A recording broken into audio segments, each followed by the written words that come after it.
Hello, everyone, and thank you for attending Lab Manager's Green Labs Digital Summit. My name is Mary Beth DiDonna, and I'll be moderating this discussion. Welcome to this session, Laboratory Ventilation, How Protecting from Laboratory Hazards Can Be Sustainable. And I would like to extend a special thank you to our sponsors whose support allows Lab Manager to keep these digital events free of charge for our readers. So with that, I'd like to introduce our speakers for this presentation. Elizabeth Dill, PhD, is the product manager of Biosafety and powder containment products at LabConco Corporation in Kansas City, Missouri. She's actively involved in the design, testing, and use of Class II biosafety cabinets at LabConco. She regularly attends the annual conferences for the American Biological Safety Association International, Controlled Environment Testing Association, Canadian Biosafety Symposium, as well as several other industry-related conferences. She maintains active knowledge of NSF ANSI Standard 49, as well as other relevant safety standards in relation to laboratory safety. Beth holds a BS in Animal Science from Southern Illinois University and a PhD in Molecular and Integrative Physiology from the University of Kansas. Casey Fulmer is the product manager of Fume Hoods at LabConco Corporation in Kansas City, Missouri. He has extensive knowledge of various industry standards such as NFPA 45 and ANSI ASSP Z.9.5 and the Fume Hood Containment Testing Standard ASHRAE 110. He is heavily involved in the design, testing, and use of fume hoods. Casey holds a BS in Mechanical Engineering from the University of Missouri in Kansas City. Beth and Casey, thanks for joining us. Thank you very much, Mary Beth, for the introduction. My name's Casey Fulmer, as you said, and I'm going to cover the first half of this presentation where we cover fume hoods, their purpose, safety, and energy-saving options associated with them. And Beth is going to come up later with biosafety cabinets talking about the types and the sustainable options regarding those enclosures. As I do with a lot of my presentations and my discussions, I like to start off with the baseline of what is a fume hood. To all different people, a hood means something completely different. It could mean something completely different.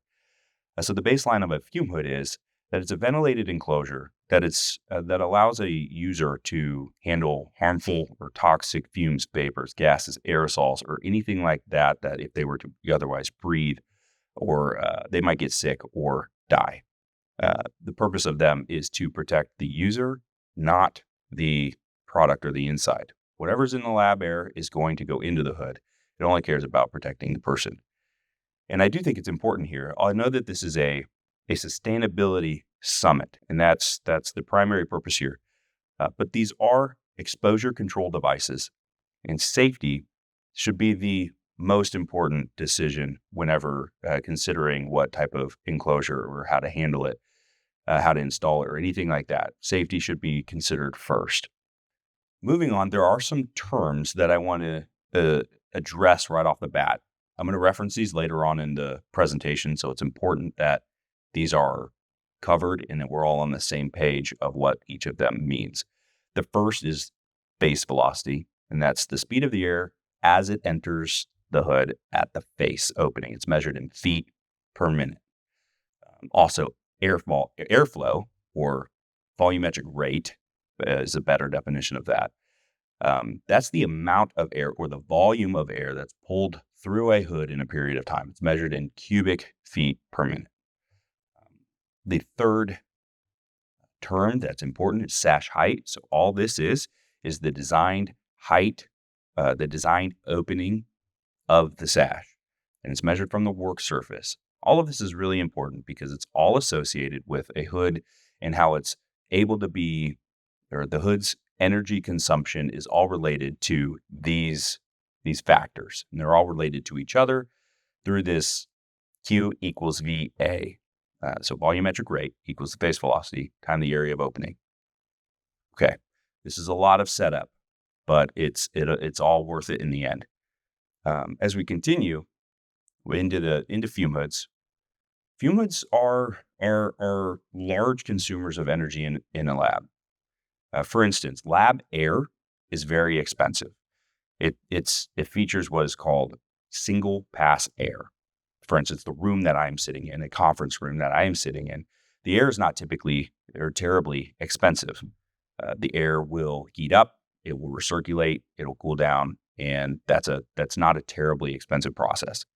Lab air, however, being single pass air, means air from outside gets tempered, it's put into the lab, and then it's exhausted. There's no circulation or recirculation of lab air that's allowed. And that is a very expensive process that happens all day. And fume hoods are expensive because they take that air that is tempered and they function by exhausting it constantly, all day, every day. And it's oftentimes the largest consumer of energy in any lab space. So it makes sense that we're talking about them today. And on top of that, for the longest time, for a very, very long time, there was a standard of safety with fume hoods, and that was a 100 feet per minute face velocity. There wasn't an evaluation done on the application or an analysis of any sort of risk. It was just, I understand that 100 feet per minute is safe. That is what I want. We'll go with that. Well, a while ago, about a little over 2 decades ago, the question was asked, what if a fume hood could contain even at face velocities below what people were considering the standard? And that's important because a lower face velocity with containment properties results in less air that has to be moved out of that lab. Less air moved out of that lab means less energy is being consumed. Okay, that's something really important to look at. So I'm going to give 3 different examples of how that's done. And the first way it's done is with what is called a high performance fume hood. And that's a term that should not be used loosely because it's actually something it's a term that means something. And what it is a hood that has shown high levels of containment while operating at reduced face velocities. And the definition is one that's provided by SEPA, so the Scientific Equipment and Furniture Association is a respectable organization in the industry that says that a high-performance fume hood needs to have certain containment characteristics at a full open sash with 60 feet per minute. So even right off the bat, you see, or you can at least infer that there's real energy savings that can be had by simply evaluating if a high performance hood will provide that energy reduction for you. And how they work is pretty straightforward. They are created with really well-engineered, well-designed performance features that improve the airflow direction. The turbulence is reduced or minimized. And all of that's based around making sure that as air goes in and through the hood, it's not being turbulent. It's not exiting the hood. It reduced the possibility of anything coming out of the hood. And all of that's based on these really cool performance features. And the benefit is obvious. Lower face velocities mean lower airflows required through the hood, and lower airflows, as I said, through the hood, that results in less energy consumed by the hood. And these words, they're great. They make sense just hearing them, but I wanted to make sure that I showed an example of what that actually looks like. And it's hard to really compare CFMs and understand what that means. And so the best way that I have found to show this concept of energy savings is by money.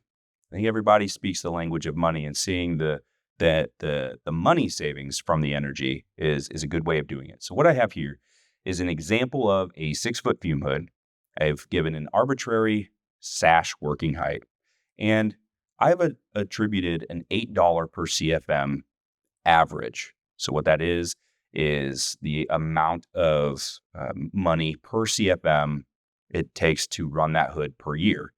The actual energy price per CFM can range anywhere from $5 to $13 depending on your location, but 8 is a pretty solid average. So it could change based on where you're located.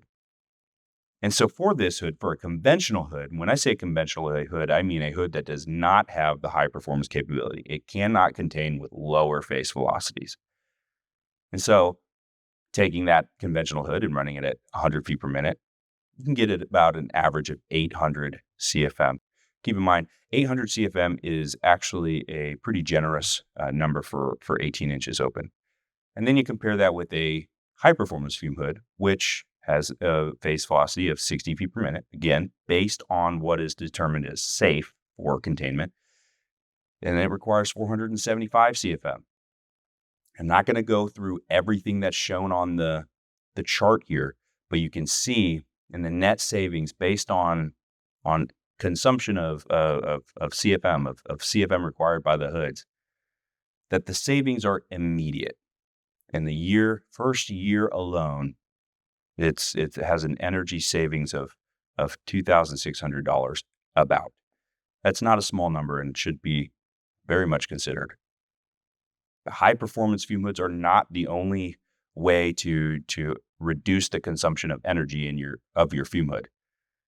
And especially when there are lots of fume hoods in a space. And that's the concept of a variable air volume system. And a variable air volume system is a mechanical system that changes the amount of air that's pulled through the hood whenever the face opening of the hood is changed. And all of that is done to maintain a face velocity. So if someone opens the hood, the airflow through the hood will increase to maintain a certain face velocity. And when it is closed, it will reduce the volume of air moved through the hood to, again, maintain that velocity. And the benefit here is that if someone uses standard safe operating procedures when working with a fume hood, they will walk away and they will close the sash and the airflow will automatically reduce. So simply operating the fume hood properly will result in less energy consumed of your fume hood.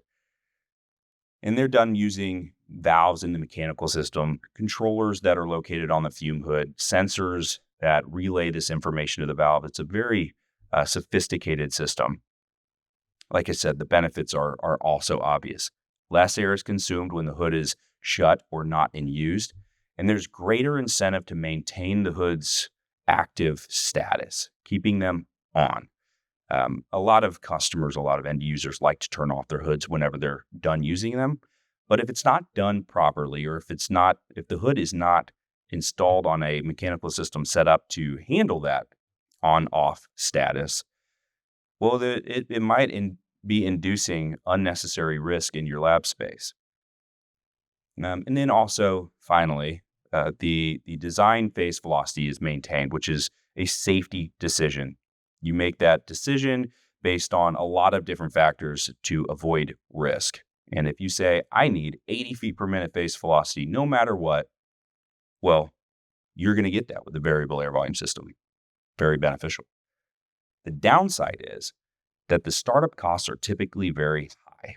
They include a pretty sophisticated valve system, controllers, the exhaust system. All of that combined is typically pretty high compared with a less sophisticated system. And you really only start to see that benefit when you start talking about installations that have multiple hoods. It's not as common to see this on an installation that only has one or two hoods. It's more like when you get into the 5, 10, 15, that many hoods in a space is where you really start to see the benefits compound.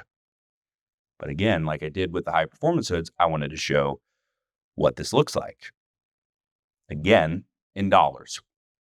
So this example, the same 6-foot fume hood from the previous example, we're going with a standard, just a fume hood that's operating at 100 feet per minute, the face opening of 18 inches, a very common condition, by the way.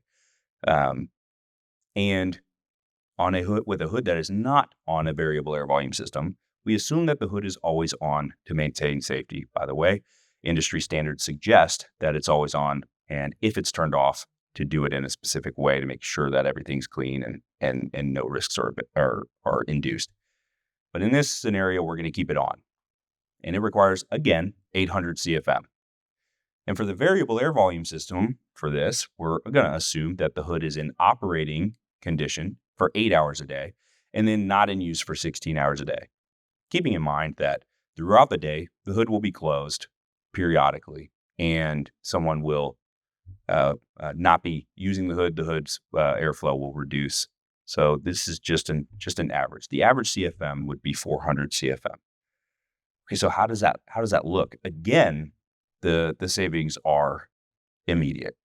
Over the first year, $3,200, and as you see in the chart, it begins to compound.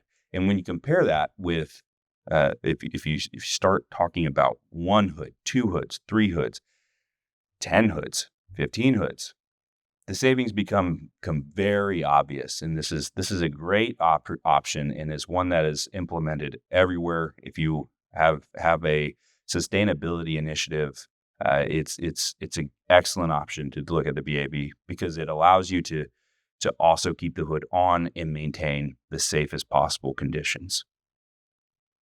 So I've talked about high performance, I've talked about variable air volume hoods, but what about another type of hood? And this last option that I'm going to talk about is a ductless or filtered fume hood.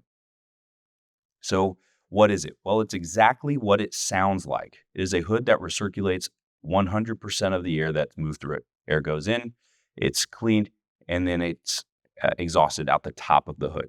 That air it stays inside the laboratory. There's no duct work, no mechanical system requirements for these hoods.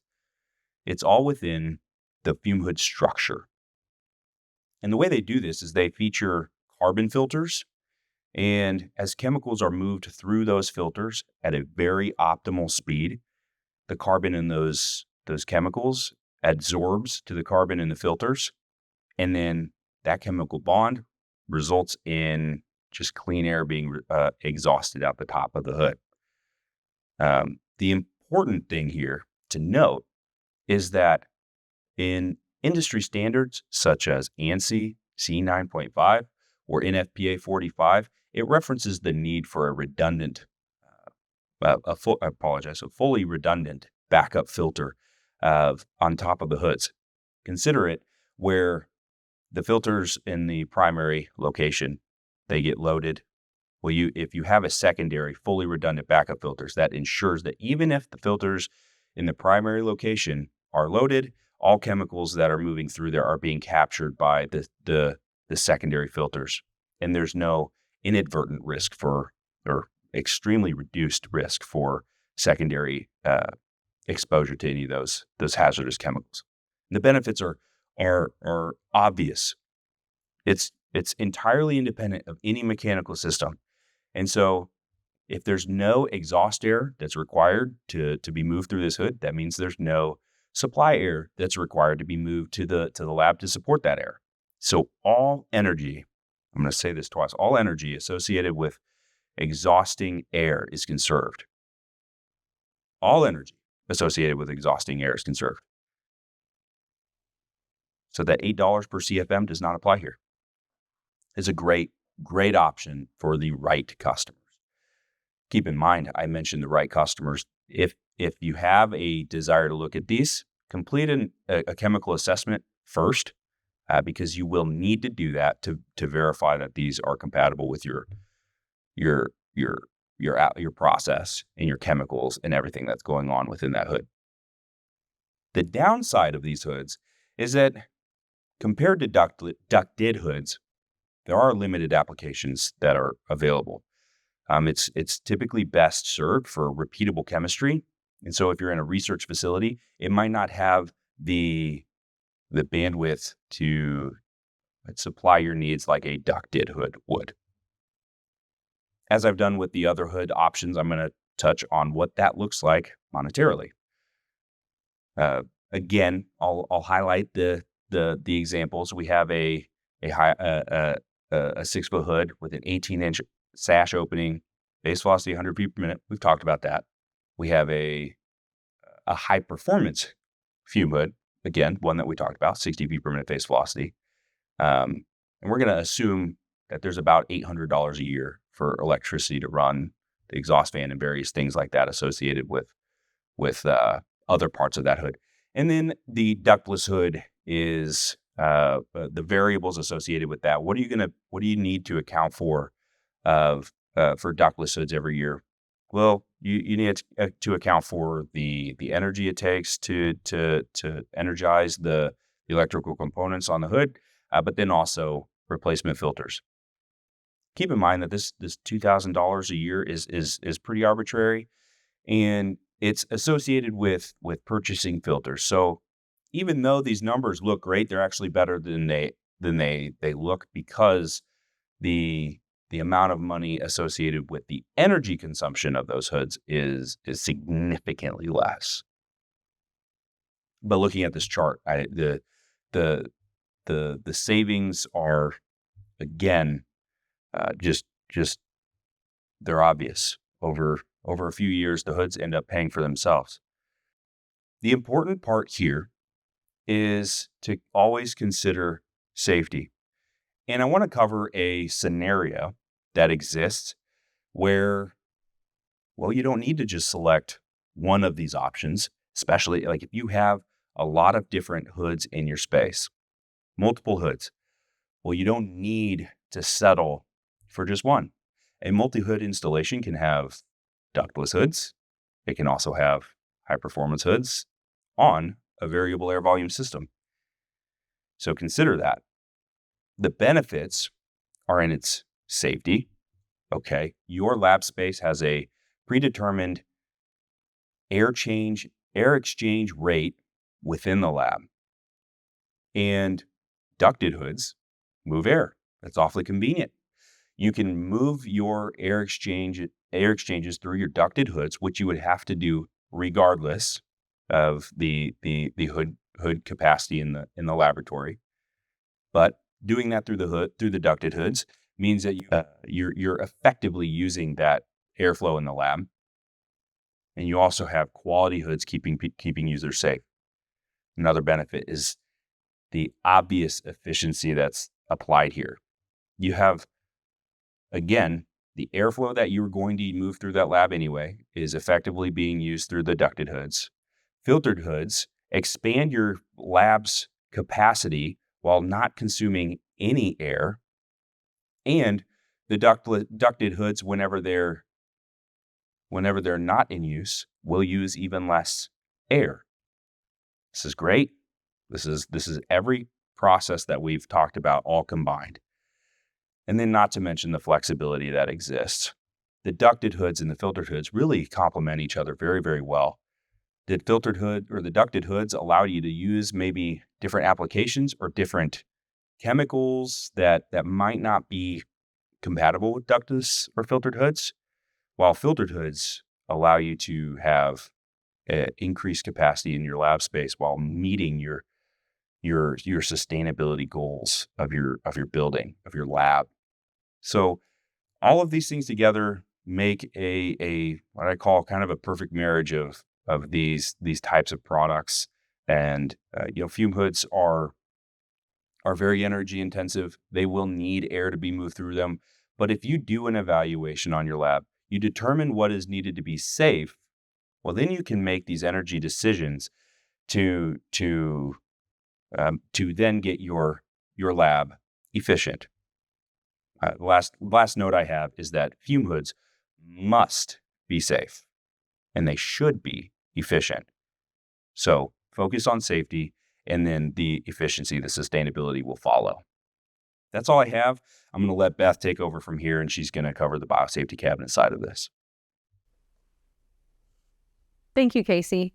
We're going to switch gears a little bit now and move over to biosafety cabinets and how they can be sustainable in laboratories. As a little bit of a background, Casey did a great job explaining fume hoods and chemical safety, but what's the difference? I get this a lot. A lot of people say I need a fume hood, and then we talk to them about their application. What they're really needing is a biosafety cabinet. So how do we know which ones they need?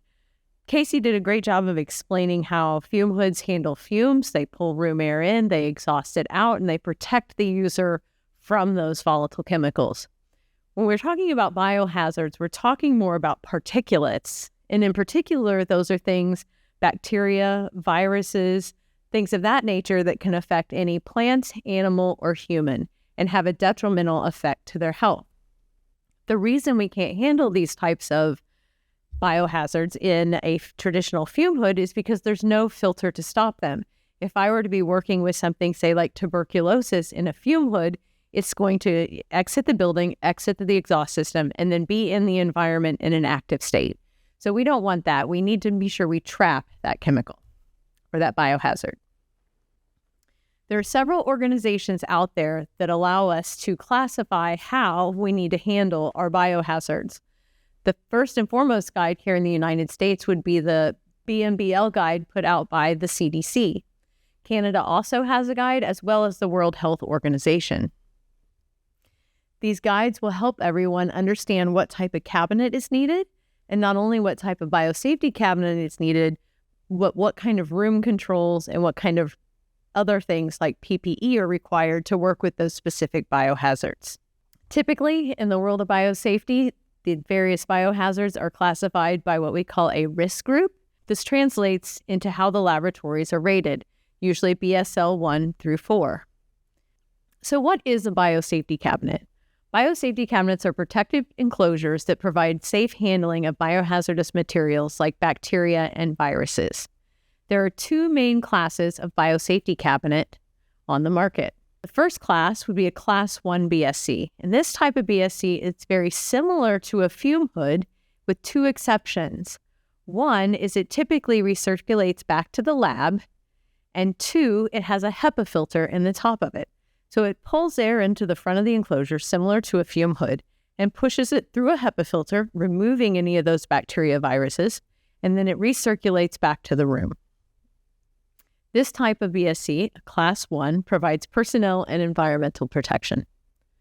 The next type of biosafety cabinet is called a Class 2 BSC, and these are the more common BSCs that we would find in life science laboratories. These are going to provide three different types of protection. They're going to provide personnel protection via that inflow air in the front of the cabinet. They're going to provide product protection, meaning HEPA filter downflow air over the cabinet and in the work surface, and then environmental protection as well from the exhaust air. So these cabinets typically have two HEPA filters, what we call a supply and an exhaust HEPA filter. And these are what are providing the personnel, product, and environmental protection. Inside these cabinets, you can think of them like a mini clean room. That HEPA filter downflow air should be ISO 5 cleanliness or better. Class 2 biosafety cabinets follow a set of strict regulations and definitions. As far as cabinet construction is concerned, within the United States, NSF ANSI Standard 49 governs how our biosafety cabinets are not only manufactured, but how they're tested and state how they must perform. And this would govern Class 2 Type A1, A2, B1, B2, and Type C1 biosafety cabinets. There are other resources out there as well that help define what each types of these cabinets do. Today, we're briefly going to talk about the C1 and how it helps in sustainability. Overall, the anatomy of a BSC across various types is very similar. They're going to have an air inlet grill in the front that provides that personnel protection. They're going to have a removable work surface so that you can clean underneath them and make sure it stays disinfected. They're going to be of stainless steel construction, and they're going to have several possibly service fixtures or pass-through ports. There's usually a glass sash that operates at a fixed sash height. So unlike fume hoods, your cabinets are going to have a set sash height, which they must operate at. And then the air is typically going to exhaust either to the room or to the outside, and they're going to have a supportive base stand. These are typically at a sitting height, as most of the work in a biosafety cabinet can take a couple of hours or so. So what are the different types of Class 2 BSCs? I've mentioned them earlier, and the most common types that you will come across are a Class 2 Type A2, a Class 2 Type B2, and a Class 2 Type C1. But really, why do we have all these types, and what's the main difference? And that really comes down to the fact that biosafety cabinets at their core are designed to trap biohazards, which are particulates, which means HEPA filters are doing all of the work. So what happens when I have an application that has a biohazard as well as a volatile chemical? This is where we need to start thinking about how are we going to exhaust the biosafety cabinet. And typically, the Class 2 Type A2 is recirculated to the room. Class 2 Type B2 is always exhausted to the outside, and the Class 2 Type C1 is flexible. So really, the difference in all these BSCs is not how they work when it comes to biohazards. It's really how they work in terms of exhaust and how they handle those volatile chemicals. So what are the three classes in general? We're not going to go in depth on this today because I really want to talk more about the sustainability initiatives. But what are the three main types of the BSCs? The Class 2 Type A2 is going to be the most common BSC. These are found in many in life science laboratories, and they're typically just recirculating to the room. Now, if the user has a small volume of chemicals that they're wanting to use, you can put a canopy connection on this type of hood and exhaust it to the outside. The next type of cabinet we have is the B2. These are much more rare, as they do require a lot more CFM use from the room and a lot more extensive of an exhaust system. However, Class 2 Type A2 biosafety cabinets cannot handle large volumes of chemicals.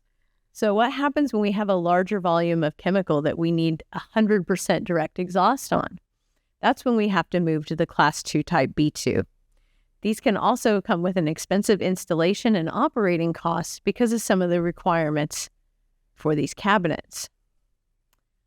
The cabinet we'll be focusing on today is the Class 2 Type C1, and it's a bit more flexible than just an A or a B2 cabinet. This type of cabinet can be hooked up in a recirculating mode, or it can be connected to exhaust later and run in 100% exhaust mode.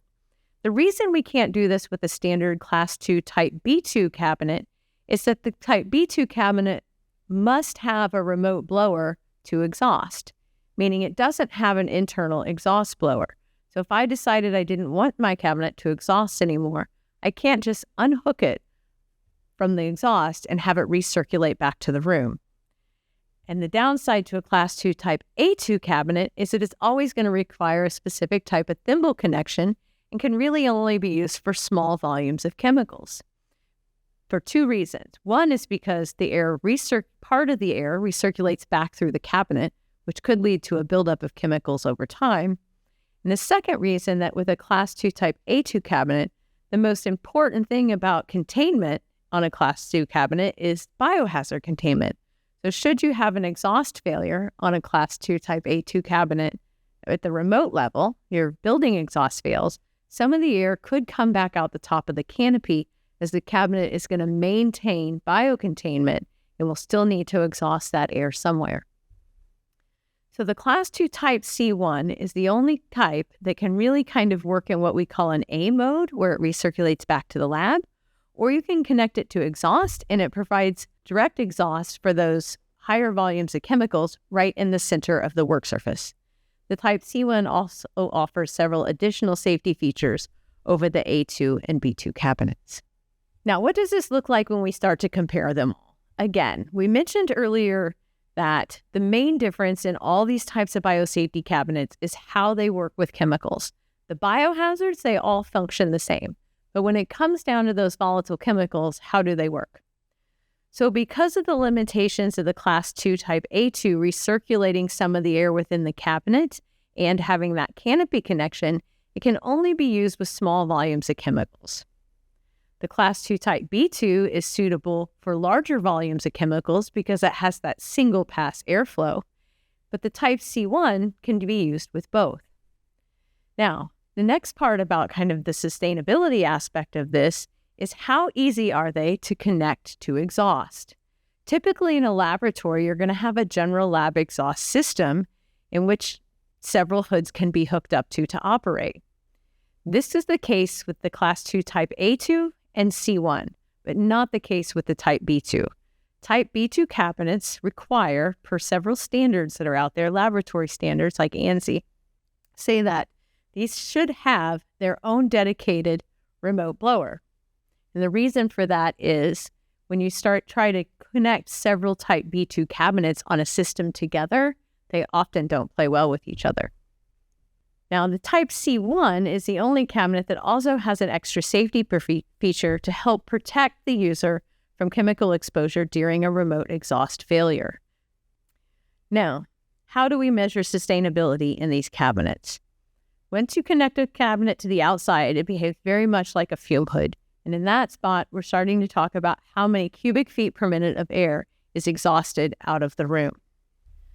So what we can see here is that when we're comparing a 4-foot 8-inch sash, A2, B2, and C1, the type A2 will exhaust about 366 CFM, where the type B2 exhausts 852 CFM. This is because the entire volume of the work surface is being exhausted.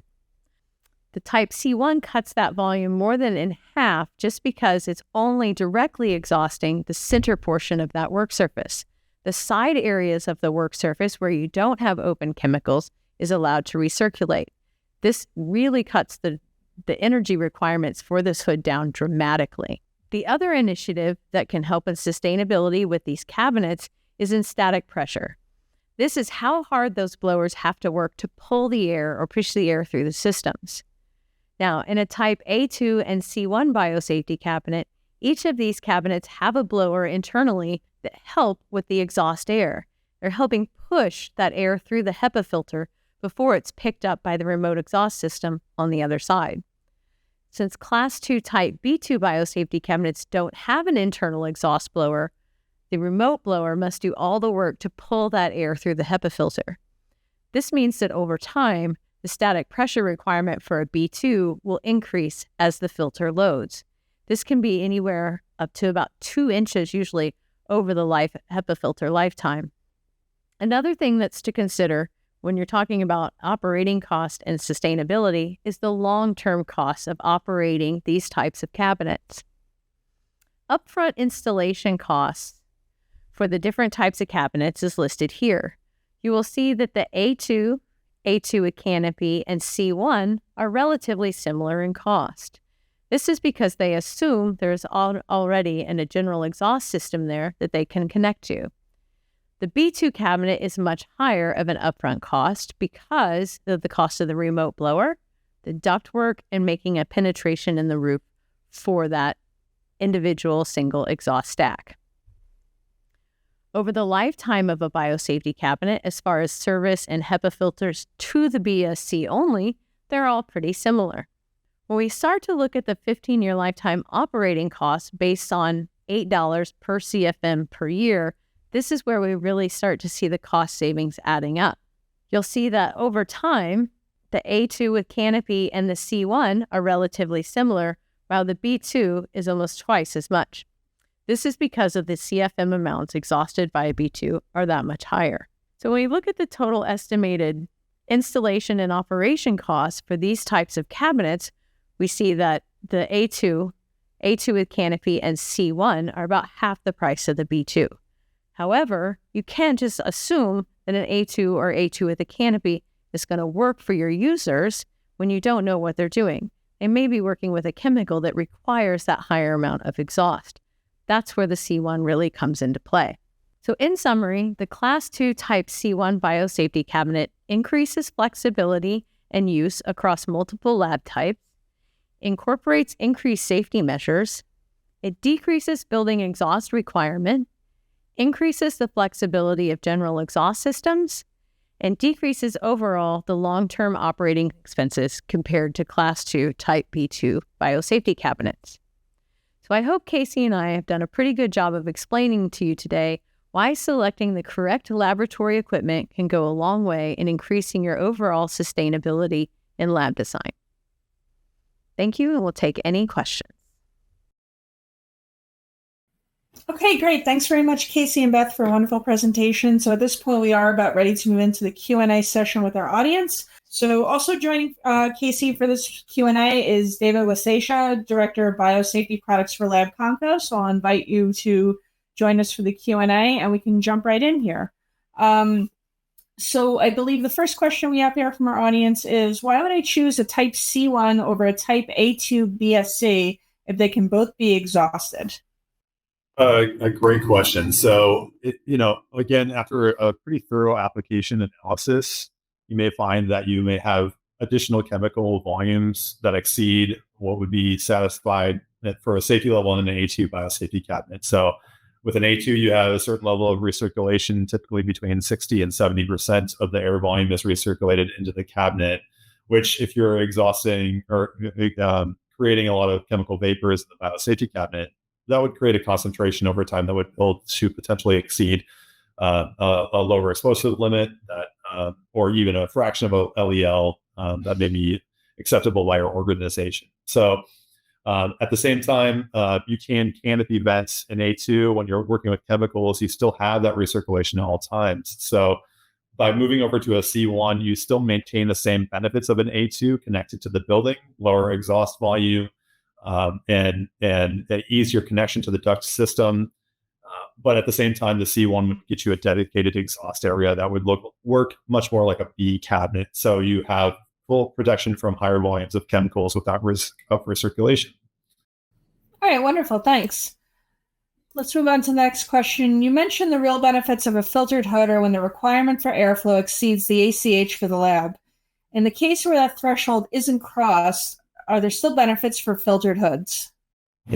Oh, yeah, definitely. But when talking about sustainability, the real benefit comes whenever you can use your airflow in your lab the most efficiently. And so when I mentioned the air changes per hour, it's really related to that aspect of it. But in terms of you might have a lab going into an old building where you don't want to do a huge renovation that would require the addition of ductwork and a whole mechanical system. And in that case, the filtered hood is great because it doesn't attach to those kind of systems. Also, just purely based on they can go really anywhere. So they offer flexibility where flexibility is needed. Perfect. Thanks so much. We have some other questions coming in.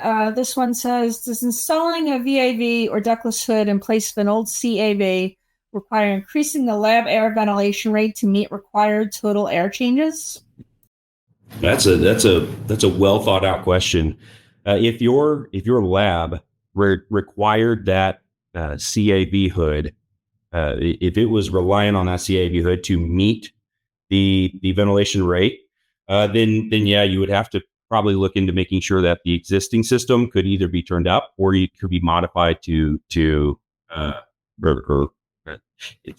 pull air from different places, whether you have existing registers or somewhere in the lab. You need to be able to make sure that you have capacity in those locations. So it's a balancing act, especially when going from one type of hood, which is specific to a certain type of mechanical system, and then switching over to a different one, and specifically in this case, a more sophisticated one that would require that results in a more dynamic integration with other mechanical equipment.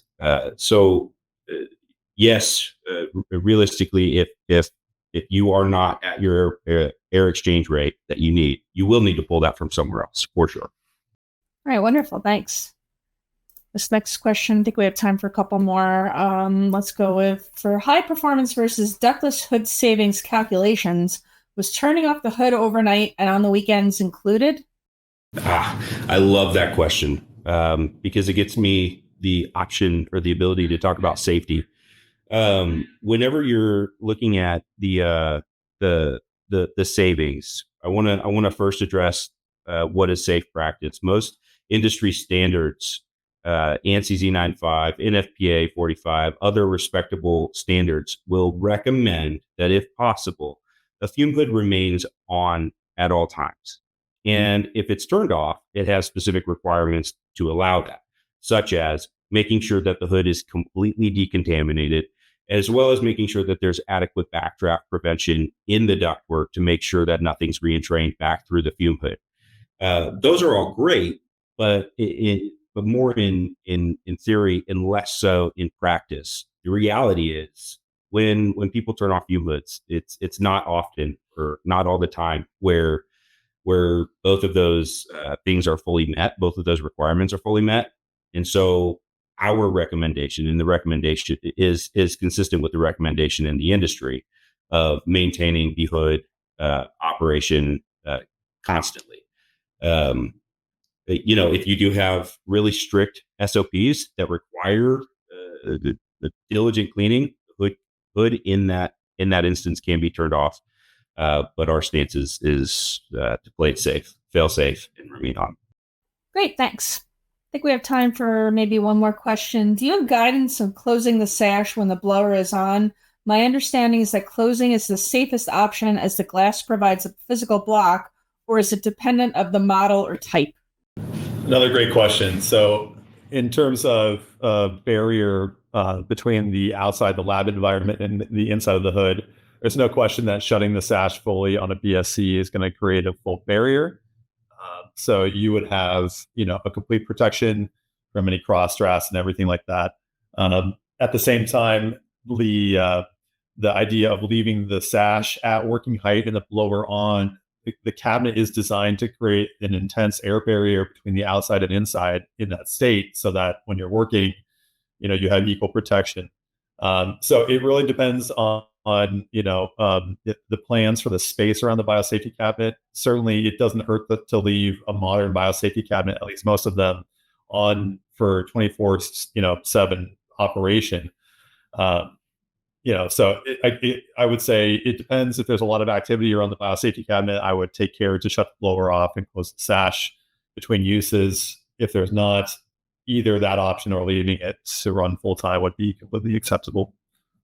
And as far as if it matters on model type, in terms of containment effectiveness, whether it's A, B, or C, the barrier is evaluated based on a biological challenge test by NSF.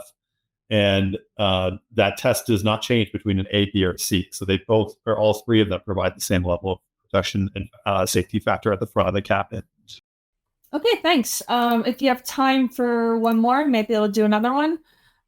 What is the implication of turning off the fume hood for more than a year to save moisture accumulation in the other parts of the building? I would honestly attribute that to just making sure that the safety, like the air exchange rates, the ventilation rates are just met. Really, when the hood is off, making sure that I would advise making sure that the pathway of air to the outside is enclosed in some way, and that the hood is noted as decommissioned until otherwise noted. If somebody starts using that hood when it's not intended to be used, it could have safety implications into the lab. Other than that, it's just making sure that the building is balanced for that time, and then whenever it's recommissioned, to have all of those processes again updated to accommodate the working fume hood. Okay, wonderful. Thanks so much. So that does bring us to the end of our webinar. And on behalf of Lab Manager, I'd like to thank Elizabeth Dill, PhD, along with Casey Fulmer and David Wasesha for all the hard work they put into this presentation. And I would like to thank all of you for taking time out of your busy schedules to join us. Once again, thank you to our sponsors, Lab Conco, Erlab, Millipore Sigma, Agilent, and our title sponsor, PolyScience. Their support allows Lab Manager to keep these digital events free of charge for our readers. Thank you all for being part of our Green Labs Digital Summit, and we hope you have a great day.